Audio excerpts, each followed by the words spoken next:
Hi, everybody. Thank you for coming to my talk today. My name is Nazanin Sabri, and I'm a PhD student at the University of California, San Diego. I will be presenting our work, Challenges of Moderating Social Virtual Reality, which is a project I completed with the help of my co-authors, Chen, Annabelle Teoh, Stephen Dow, Kristen Vaccaro, and ElSherief. Social VR are platforms that allow users to interact in real time through voice and gestures. These spaces can be used to casually spend time with friends, play games, attend performances or interviews, or even have discussions or religious gatherings.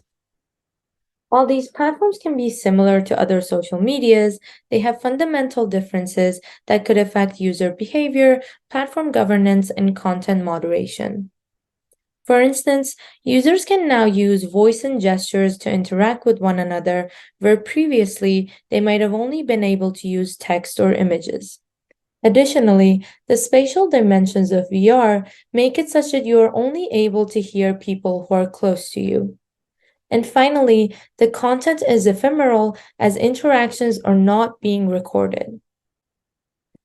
So these differences bring up two questions. What new harmful behaviors has social VR enabled, and how have moderators responded? While there's a lot of work on content moderation, they have mostly focused on post-based platforms, where the moderation pipeline relies on the existence of a clear record of user behavior. So to answer our questions, we conduct two studies, a virtual ethnography and interviews with moderators. For our observations, we focus on three social VR platforms, Horizon Worlds, Rec Room, and AltspaceVR. In our first study, we conduct 100 observations focusing on public spaces with high participant counts and prioritizing spaces that had not been visited before. Observations were conducted by 3 members of our team. We stayed in each space for 30 minutes or until we observed the harmful behavior and the response to it, if there was any. This table shows high-level statistics of our observations. Harmful behaviors were observed in 45% of events, and moderators were present in 51% of events where harms occurred.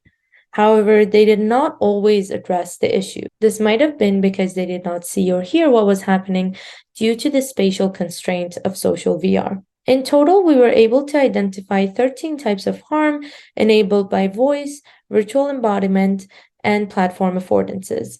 I will briefly go over a couple of examples, but you can find more details for all of these harms in our paper. Enactment of physical harm was one example we observed that was enabled by virtual embodiment. As shown in the image, an adult male looking and sounding avatar was threatening to beat avatars that sounded like children with a stick. We later heard the child sounding avatar asking the person to stop beating her friend. Group acts of bullying is another example.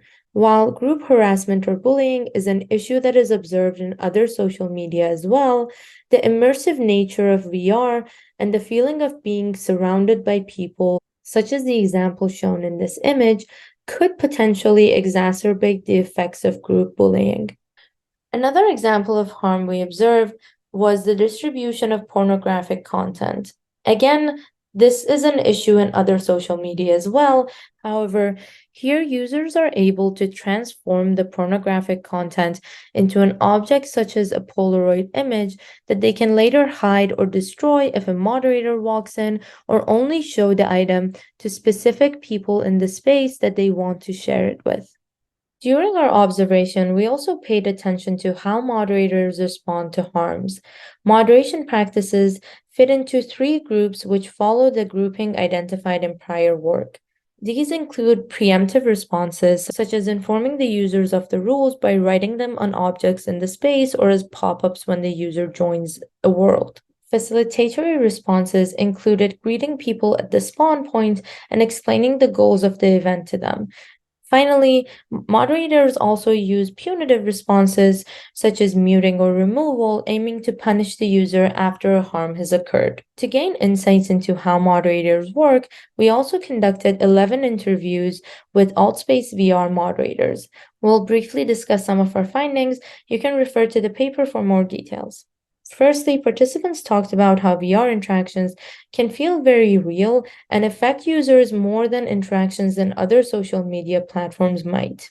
As a result, they tried to implement strategies to prevent harm rather than respond to them after something has happened. These strategies included identifying users who might be struggling or those who might be there to disrupt the event and keeping a closer eye on those people.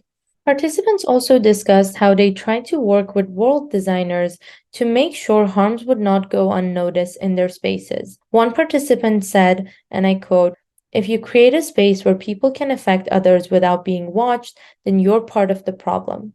As a result, a lot of worlds were designed as open spaces so everyone could be observed. Additionally, dedicated spaces for moderators were designed where their view would not be obstructed by other avatars or objects, such as the moderator shown in this image standing on top of a hill. They would also use specific objects in the space that they believed would affect user positioning. For instance, they had found that if they place chairs in a space, users are more likely to spread out and sit on those chairs. This would make it easier for the moderator to identify one individual that was causing harm, as users would not be huddled up together or spread unevenly in the space. We also asked participants for suggestions on tools and abilities that could make moderation easier. Among the suggestions of tools to control access, speech, or movements, participants also discussed the need for education and a gradient of interventions. Most of the tools currently available to moderators are limited to muting and removal. However, one participant believed that kicking people out of a space is violent, and they believe that platforms should reward less extreme moderation practices and educate the moderators on the consequences of more extreme behavior. So, in this work, through observations and interviews with moderators, we were able to identify the harms that can happen in social VR and how they differ from the harms in other social media platforms, as well as moderation practices that are currently being used to address these problems. So, what are some of the design implications of our work? Firstly, we saw that moderators are shifting their behavior towards preemptive and facilitatory responses because de-escalation of real-time interactions could be difficult. We also saw the need for more nuanced responses, as the limited tools that are available could result in moderators taking severe action because they do not have other options. We also saw how spatial limitations in vision and hearing can result in harmful behavior going unnoticed because the moderator can't see or hear what is happening. Future work could look into designing tools or dashboards that can help moderators detect behavior without having to see it themselves firsthand. While teamwork was a strategy that is currently used by moderators, there are no clear tools or frameworks that can be used to make this teamwork easy. For instance, many teams used other platforms such as Discord to communicate with each other on top of being present in the world in VR. Thank you for listening to my talk, and please feel free to contact me via email if you had any questions.